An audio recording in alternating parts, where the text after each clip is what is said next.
Hello, in this video I'll be talking about the rules for naming ionic compounds. Before I get started, I want to do a little bit of introduction about some things that we've talked about before, but more formally I want to talk about the charges that things tend to take on. And so here I've got a picture of the periodic table. Something I want to talk about here is we've mentioned in the past how elements like to take on electrons or give away electrons to try and become like the noble gases. And this very much relates to the way that we're going to discuss things for bonding. And so I wanted to talk about how, as a general rule of thumb, if you're in the first column of the periodic table, that's the alkali metals with lithium, sodium, potassium, things like that. The charge you're going to take on tends to be a +1 charge. The reason for this is, if you've got something like sodium, it has one valence electron. It's going to give that one valence electron away to be like a noble gas. So it gives away its valence electron, but now having one less electron than it does have protons, it ends up with a positive charge. All right, so we enter this system or this pattern where everything in the first column tends to have a 1+ charge. Everything in the second column tends to have a 2+ charge. The transition metals are confusing, and we'll talk about those sort of in the middle of this presentation, but the transition metals actually can take on a variety of different charges with the exception of a few that have known consistent charges. But I'm going to skip across to the P block and say that things in this column here tend to have a 3+ charge. In the column with carbon, 4+ or minus. All right, and then nitrogen, if you think about nitrogen, it has 5 valence electrons. Now we're getting to the point where it's going to take on more valence electrons to try and be like a noble gas. So this nitrogen would want to gain 3 valence electrons so that it could be like neon. And so gaining 3 valence electrons would give you a negative charge of 3-. All right, things like oxygen end up having a charge of 2- in that column. Fluorine ends up having, a charge of 1-. All right, and of course the noble gases don't take on a charge because they don't gain or lose any electrons. And so generally speaking, if you're looking at the main group of elements, this is the pattern that it follows. And I'll be using this pattern to kind of explain some things as we go through. So first of all here, this worksheet starts with the most basic, I think, of the ionic compounds, which are called binary ionic compounds. If it's a binary ionic compound, that means it has just 2 elements in it. So we have just 2 elements.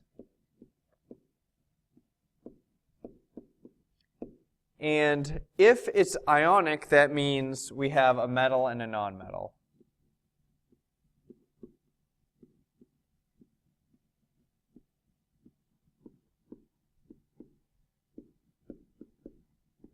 Okay, now I explain here, the way that you come up with a name for an ionic substance then is you just say the name of the metal first, okay, and then the name of the nonmetal and have "ide" as the ending. And so the way this works is I have this sort of way of remembering it where I say metal,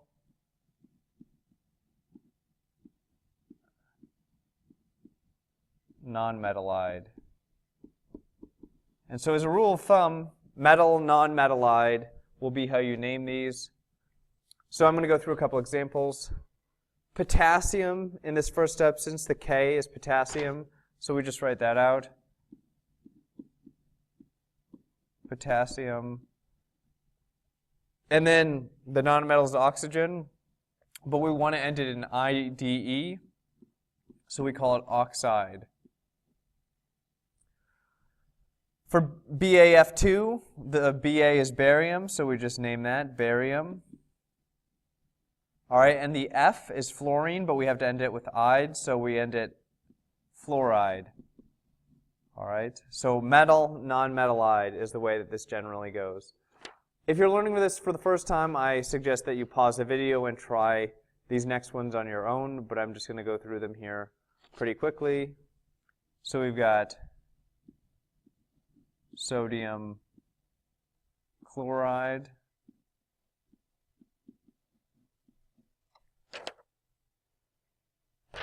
magnesium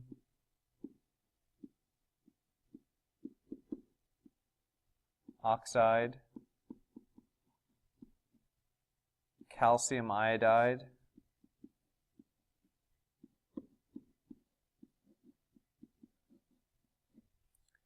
potassium sulfide,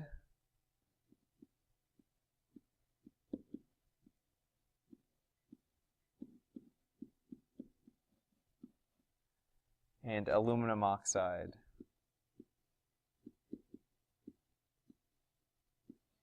Okay, now, some people ask me with the nonmetals, how do you know where to cut it off before the IDE ending? Unfortunately, there's not a very good rule of thumb in terms of where you cut off the nonmetal for its root word to end it in IDE. And so my recommendation is you just kind of pay attention as I give you these different nonmetals and how they end with IDE. And eventually you get to the point where you just kind of hear which ones sound right and which ones don't sound right. And generally speaking, if you choose the wrong root for the nonmetal before adding the IDE ending, I won't count off points. All right, just try your best to get it right. Okay, so the bottom of this page explains what you need to do to go the other way in this process. And so, for instance, it says, what if we gave you the name? How can you figure out what it would be? Well, I give you something here called the crisscross method to explain how this goes about. But the way this works, generally speaking, is if you have calcium and nitrogen together. Calcium, remember, it likes to give away 2 electrons to be like a noble gas, so it ends up with a 2+ charge. Nitrogen likes to take in 3 electrons to be like a noble gas, so it ends up with a 3- charge. And so we have to come up with some amount of calciums and nitrogens that work together well, so that the calciums are giving up the same number of electrons that the nitrogens want to receive. What we find here is there's a common multiple of 6. So if we have 3 calciums, it would give up 6 electrons. And if we have 2 nitrogens, that would gain 6 electrons. So Ca3N2 is the way we do that. Now, as a quick method for figuring this out, if you're not very good at lowest common multiples, what you can do is just crisscross, is what we call it here. Take the charge on one and it becomes the subscript on the other. That's the general method. And so oftentimes I'll refer to the crisscross when we go through, although sometimes we'll have to reduce it down after we crisscross, and you'll see some examples of that in this video. So lithium chloride, again, this is Li+. Oops, Cl minus. Crisscross is 1 and 1. We don't write subscripts of 1 when we have something, so it actually ends up just being LiCl without any subscripts. So the lithium wants to give up 1 electron, the chlorine wants to gain 1 electron. It just works out well if we have 1 and 1. For this last one here, magnesium sulfide, that's Mg2+. Magnesium is in the second column. It has a 2+ charge. Sulfide is S2-. Now you might look at this and see right away, oh, if a magnesium has 2 electrons it wants to give up, and sulfur wants to gain 2 electrons, that just works right away. Otherwise, if you do the crisscross, all right, what we end up with here is Mg2S2.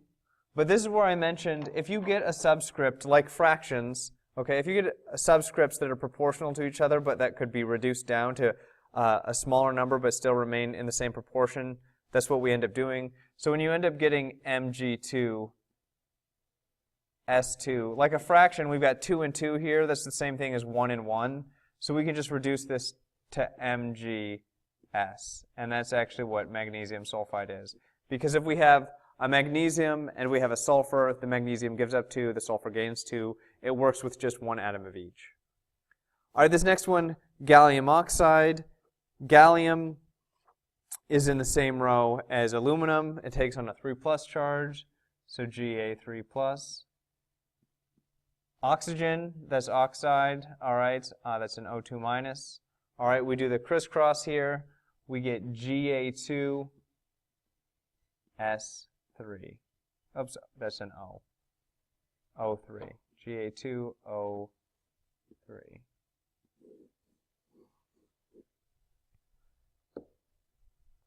Okay, so there are a bunch of these now to practice on.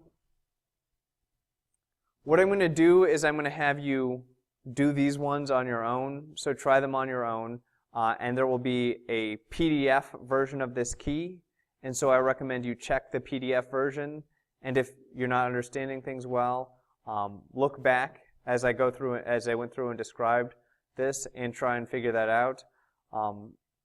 And if you can't figure out what these things are from looking through the first examples that I gave, come talk to me and I can walk you through them.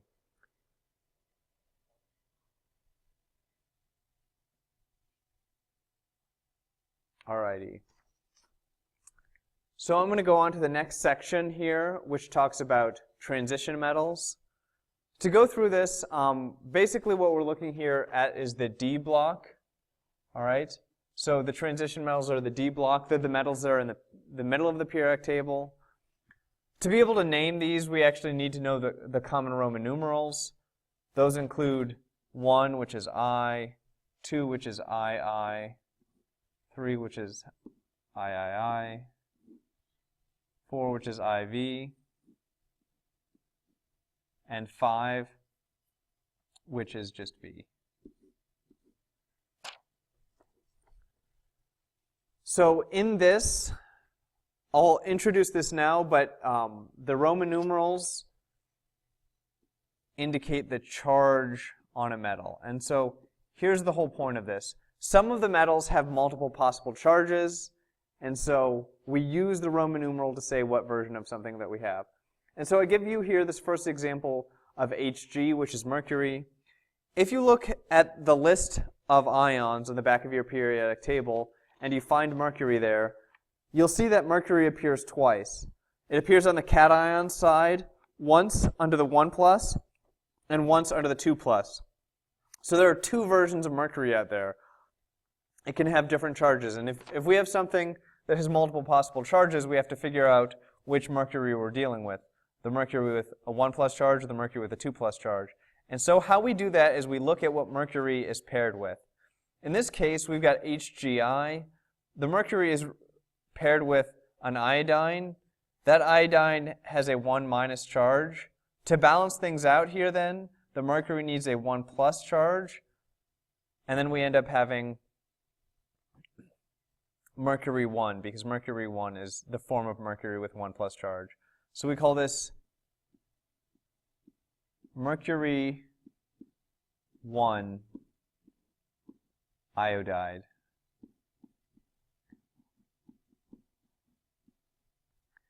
Now additionally, there's a Latin name for this one. If you look next to on your periodic table again, on the back of the periodic table, if you find that mercury 1, you'll see that it has another name in italics next to it. It's called mercurous. So that's another name for mercury 1. So mercurous iodide is another name for this. Moving on to the second example here with mercury. This one has HgI2, so there's two iodines there. Each iodine has a -1 charge, but there are two of them, so the total negative charge is 2-. That means the total positive charge has to be 2+. This mercury takes on the entire positive charge. There's only one mercury, it has to have a 2+ charge. All right, so we call this one mercury 2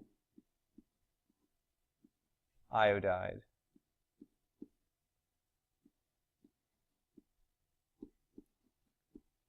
Now again, if you look at your periodic table on the back, you'll see that mercury 2 has another name.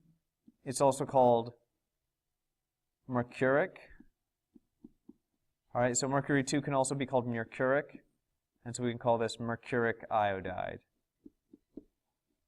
So this is all about figuring out, for the transition metals, the ones that have multiple charges, which one we're talking about, and then we have to include that in the name. Going the opposite way I actually think is quite a bit easier, because if it gives you the Roman numeral, it's giving you the charge. For instance, this first one says copper 2 fluoride. Well, we know if we're talking copper 2, then we're saying Cu2+, copper with a 2+ charge. And then it's matched with fluoride. Fluoride is F-. It's a halogen. It always has a charge of -1.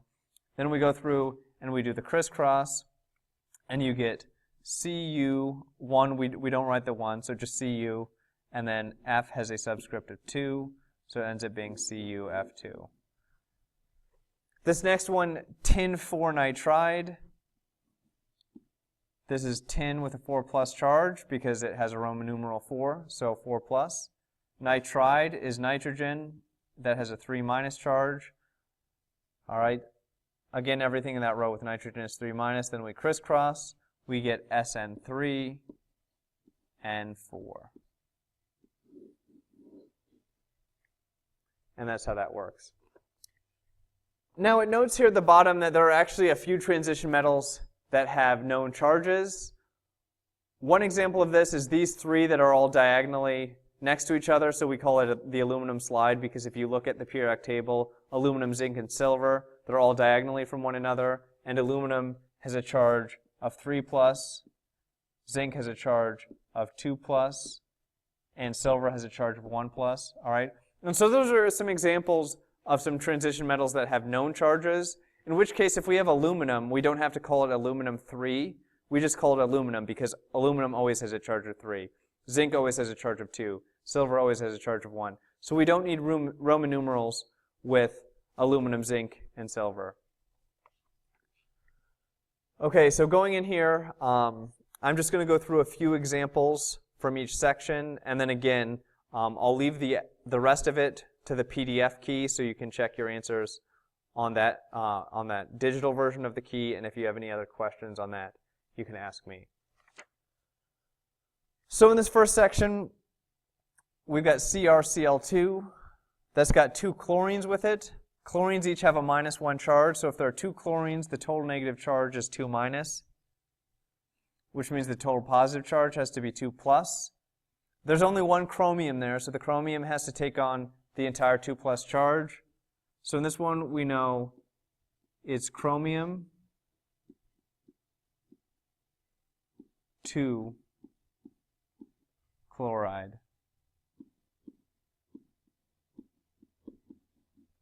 Which you could also call chromous chloride.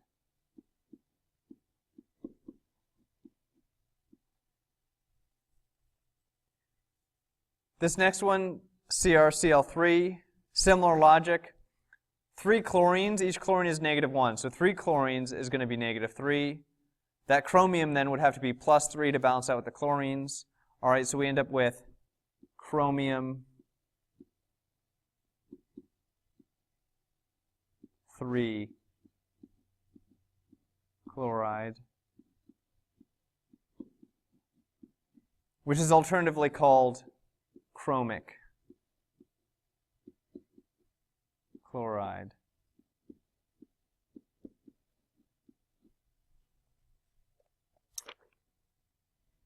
Okay, so for this next one, we've got tin, and it's matched with oxygen.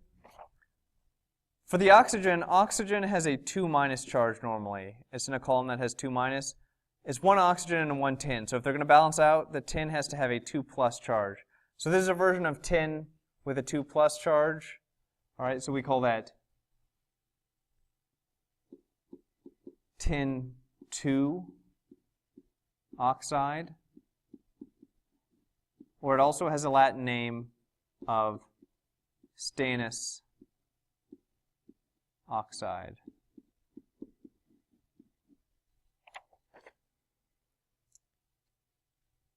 As2O3, so this is getting a little bit more complicated. 3 oxygens, each oxygen has a -2 charge. All right, so if there are 3 oxygens, then the total negative charge is 6 minus. So I'm going to say that one more time. Each oxygen has a 2 minus charge, all right, but we have 3 oxygens, so we have 2 minus and 2 minus and 2 minus, which altogether is 6 minus. That means the overall positive charge has to be 6 plus to cancel that out, all right? Now this is a little bit different from some of the other ones above, because if we've got a 6 plus charge here, it's split between 2 arsenics, because we have 2 arsenics there to make up that 6 plus charge. So 6 plus charge split between 2 atoms is 3 plus for each arsenic. So this ends up being arsenic 3 oxide.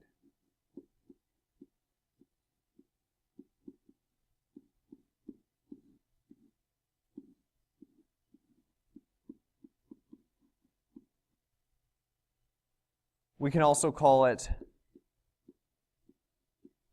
arsenous oxide.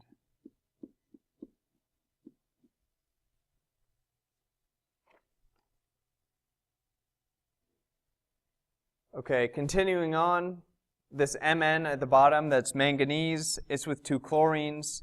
Chlorines have a -1 charge each. There's just, so it's -2 overall for 2 chlorines. There's just the 1 manganese that has to make the +2 charge to cancel out with the chlorines. And so manganese has a charge of 2 on it. So we call this manganese 2 chloride.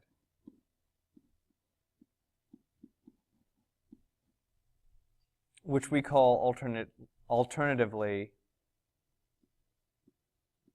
manganous chloride.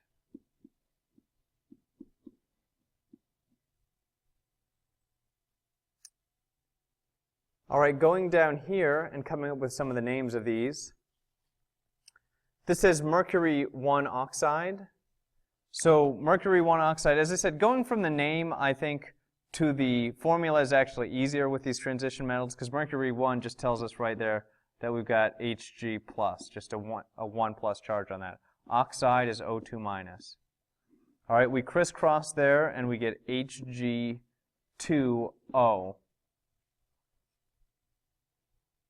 Arsenic 3 sulfide. So in this one, arsenic 3 is As3 plus. Sulfide is S2 minus. Crisscross, we get As2S3. Manganese 2 phosphide, that is Mn2 plus. It's with phosphorus, which has a 3 minus charge. It's in that column of the third to last column, the one with nitrogen in it. All those are 3 minuses. And so we crisscross here. And we get Mn3 and then P2. And that is how that works. We'll do one more here. Lead 4 sulfide. Lead 4 is Pb4 plus. Sulfide is S2 minus. We crisscross here and we end up with Pb2S4. However, hopefully you'll notice that 2 and 4 is a ratio that reduces down to 1 and 2. So we just call this PbS2. Okay, so hopefully I've gone through and done about half of them here. Hopefully you can try these and do the rest on your own. And if you have any questions on them, again, come in and ask. So this next thing I'm going to talk about is polyatomic ions. A polyatomic ion is an ion that has multiple atoms in it.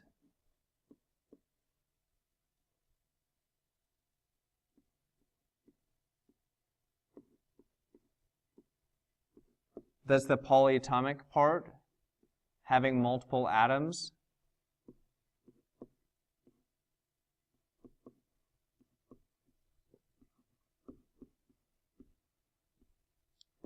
Okay, and so there's a list of polyatomic ions on the back of your periodic table. They're listed in 2 categories, cations and anions. Most of the polyatomic ions are negatively charged, okay, because technically on the positive side, on the cation side, there are only 2 things listed. That's ammonium and hydronium. We don't ever use hydronium really in one of these ionic structures, so really the only one that comes up commonly is ammonium, which is NH4+.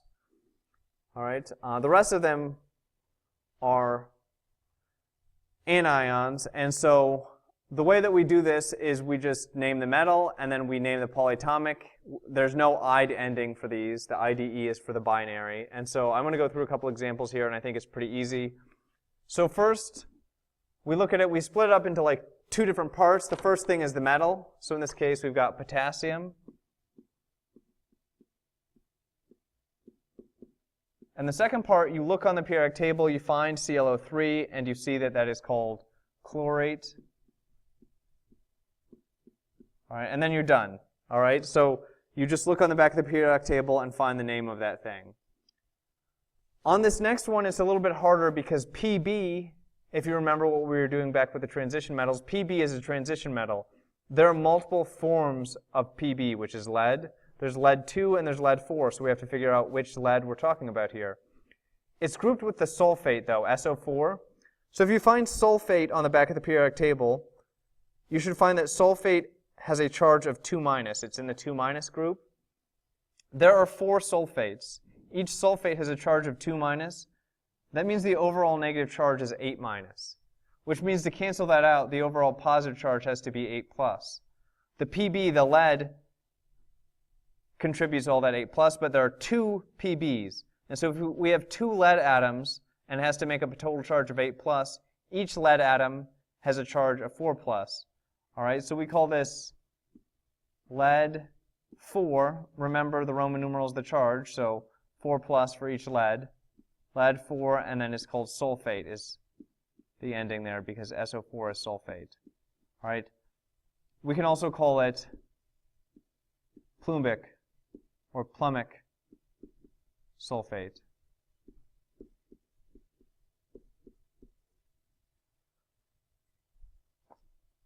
All right, going the other way, again, we're going to use the crisscross method. So we've got chromium 3, which is Cr3+. And then we've got oxalate. If you look up oxalate on your periodic table, you should see that it's C2O4, 2-. Again, we just do the crisscross method, except now we're going to have 2 chromiums and 3 oxalates. All right? So we need 3 of the whole group oxalate. To show this, we're going to use parentheses. So 2 chromiums is Cr2, and then 3 oxalates. We use a set of parentheses, put the oxalate in there, and we say we need 3 oxalates. So that 3 applies to everything that's inside that group. For sodium hydroxide, sodium is Na+, hydroxide is OH-. All right, that's 1 and 1 when we crisscross. If you only have one of the polyatomics, you don't need a set of parentheses. In fact, don't put them because if you have extra parentheses, I'll count it wrong. So this one here is just NaOH. This one was Cr2, C2O4, 3. Okay, so in this next section, we're just doing a little bit more practice at that. We've got KOH. The K is potassium.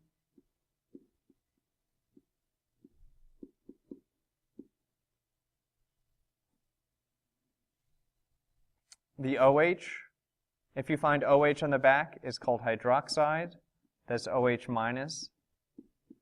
All right, so you just name the parts, potassium hydroxide. This next one, Fe. Fe is iron, so we have to figure out what the charge is on the iron. This says it's lumped with 3 sulfates. Sulfate has a charge of 2-. There are 3 sulfates, so we have a total charge of 6-. All right, we have then a total positive charge of 6+, but it's split between those 2 irons, so each iron has a 3+ charge. All right, so that means we're dealing here with iron 3 sulfate.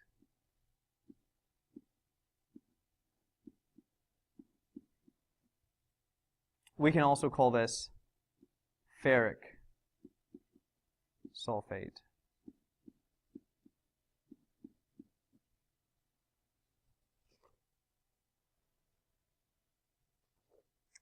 For the next one, we've got Mn, which is manganese. It's lumped with F. Now there's something a little bit weird about this one because manganese is a transition metal. It has multiple possible charges. You're going to find out here F is -1. All right, so that's a -1 charge. That means we have to have a +1 on the manganese. to make up for the minus on the F? Well, manganese doesn't normally take on a charge of +1, but we can still name it here. All right, so it would still be called manganese 1 fluoride. We just don't have a Latin name for that one because there's not really in reality something called manganese 1. Okay, this next one here, we've got cobalt. It is with nitrate. The NO3 is nitrate. There are 2 nitrates. That means we've got a total charge of 2 minus, all right, which means we need a total charge of 2 plus. So this is cobalt with a charge of 2 plus. So we call it cobalt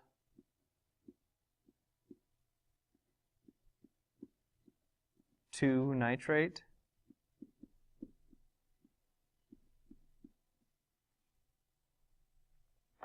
Alternatively, I'll move that up a little bit, shrink it down.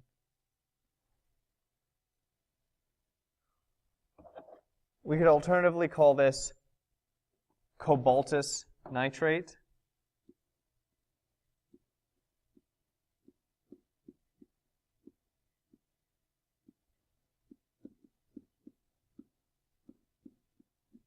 And that would be fine. All right. This next one here, magnesium. Magnesium has a known charge, so we just have to name it. Magnesium. Magnesium is always 2 plus. SO4 is sulfate, so magnesium sulfate is what that one is called. Okay, going through and going from the formula, so from the name to the formula now. Iron 3 sulfate. Iron 3 is Fe3 plus. Sulfate, SO4 2 minus. We do the crisscross on this. That means 2 irons, Fe2, and 3 sulfates. That's SO4 3. Barium hydroxide. That's Ba2 plus. Hydroxide is OH minus. All right, if we crisscross here, that means we have 1 barium, so it's just Ba, and 2 hydroxides, OH2. Nickel 1 permanganate. Nickel 1 is another one of those things that actually technically doesn't exist, but it doesn't matter because theoretically we can still go ahead and make the formula here. If it was nickel 1, that'd be Ni plus. All right, permanganate is MnO4 minus. All right, it's 1 and 1, so nickel 1 permanganate is just NiMnO4. We have 1 nickel, 1 permanganate. And then the last one here, copper 2 sulfate, that's Cu2 plus. And then it's sulfate, SO4, which has a 2 minus charge. All right, so here you could realize that those are going to directly go together, and we just need one of each. Or you could crisscross and get Cu2, SO4, 2, and realize that 2 and 2 is a ratio which reduces down to 1 and 1.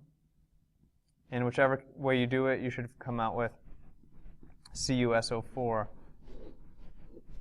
as the final formula there. So I know I went through that pretty fast. Make sure you just try and get lots of practice with this. There's actually more practice that you can find all over the internet if you just want to look up naming ionic compounds, all right, and figure out that and do more practice there. Come in and ask me if you have any questions, and hopefully by the end of this unit we can get you sorted out on all these naming rules.